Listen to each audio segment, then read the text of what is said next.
Mula ng samut-saring reaksyon ng anunsyo ni Vice President Sara Duterte na tatakbo siya sa 2028 presidential election. Ngunit karamihan sa mga ito tila taas kilay sa timing ng announcement sa gitna ng mga nakambingbing impeachment complaint nito sa Kamara. Yan ang umarangkadang balita ni Mari Ocampo. Ako si Sara Duterte. Tatakbo bilang Pangulo ng Pilipinas. Syukran. Simpleng good luck. Ito lamang ang naging reaksyon ni Pangulong Ferdinand R. Marcos Jr. sa naging anunsyo ni Vice President Sara Duterte ayon kay Palace Press Officer Undersecretary Claire Castro. Ngayong araw kasi ay formal nang binanggit ng bise ang kanyang planong pagtakbo bilang Pangulo sa 2028 elections. Sa kabila nito, hindi umano nababagabag ang palasyo sa naging deklarasyon ni Duterte. Nadinig niya po. At ang sabi niya po ay good luck. Depende na po sa tao kung paano nilang susuriin ang mga kandidato. Isipin po nila ang kandidato at magiging leader ay dapat na makabayan.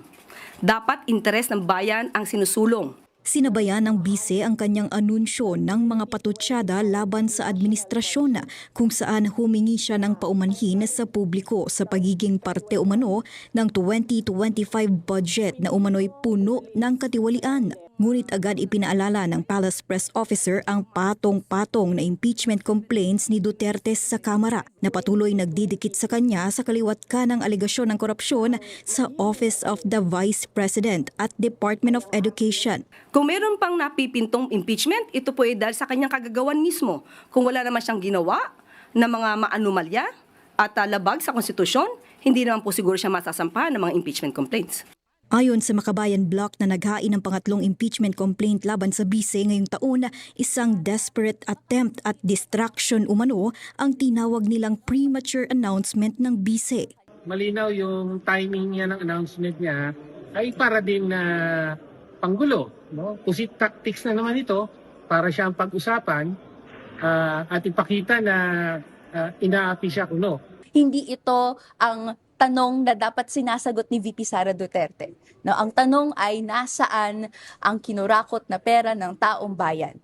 Aminado si Iloilo 3rd District Representative Lawrence Defensor na naging parte ng prosecuting team ng bise noong nakaraang taon na malabo nang makuha ang 1/3 vote sa Kamara ngayong araw matapos nga ang anunsyo. Ngunit nanindigan si Defensor na magiging patas at independent sila ng kanyang mga kapwa mambabatas pagdating sa pagdedesisyon ng mga impeachment complaints.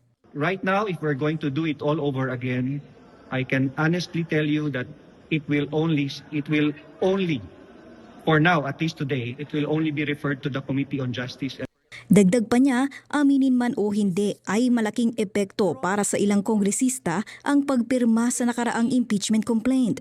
Tila may pa-teaser naman si Senate Deputy Majority Leader Risa Hontiveros kung kailan malalaman ang posibleng makatapat ng bise. Nandun kami sa proseso ng pagtatakda ng aming sariling timeline. So yung free will na binanggit ko kanina ay ginagamit na rin po namin sa sarili namin. So it remains that you will announce by end of the year or first quarter of 2027. Tama po ba? Yun yung task that we have set ourselves. Sa kabila ng mga posibleng implikasyon ng deklarasyon ni VP Sara, nanindigan ang mga mambabatas na hindi sila magpapatinag sa pagtutok sa impeachment complaints laban sa ikalawang Pangulo. Galing tayo sa isang Pangulo na mamamatay tao na Duterte. Ngayon naman mayroong Duterte na mandarambong na kailangang humarap sa impeachment dahil sa pagwaldas sa confidential funds. No, kaya dapat talaga ma-impeach itong si Vice President Sara Duterte para hindi na makatakbo at hindi na mabutol muli ang sambayanang Pilipino. Ako, si Mari Ocampo ng PRTV News, nagseserbisyo para sa Pilipino.